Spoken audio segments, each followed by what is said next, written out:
বহুত হাত থৈ কৈছো যে অসমৰ মুখ্যমন্ত্ৰীয়ে জুবিন গাৰ্গৰ মৃত্যু বা হত্যাকাণ্ড বুলি ক'ব, কিন্তু সেইটো হত্যাকাণ্ড বুলি প্ৰমাণিত কৰিবৰ কাৰণে কোনো তথ্য প্ৰমাণ যোগান নধৰে। আপোনালোকে চাই থাকক, জুবিন গাৰ্গৰ হত্যাকাৰী হতক আটাইতকৈ সহায় কৰিছে, আটাইতকৈ ৰক্ষণাবেক্ষণ দিছে মুখ্যমন্ত্ৰী হিমন্ত বিশ্ব শৰ্মাই।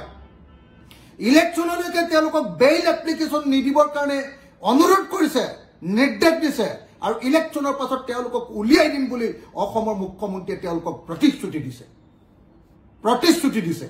মই সেইকাৰণে স্পষ্টকৈ কৈ লৈছো যে হিমন্ত বিশ্ব শৰ্মাৰ নিচিনা এনেকুৱা চূড়ান্ত টেঙৰ, এনেকুৱা চূড়ান্ত চতুৰ মানুহে কেতিয়াও জুবিন গাৰ্গৰ নিচিনা এজন বিপ্লৱী, এজন সংগ্ৰামী, এজন জনগণৰ পক্ষত থকা গণশিল্পীক কেতিয়াও কোনো পধ্যে ন্যায় নিদিয়ে। সেইকাৰণে মুখ্যমন্ত্ৰী ডাঙৰীয়া মোক চম্ভালি কথা ক'ব।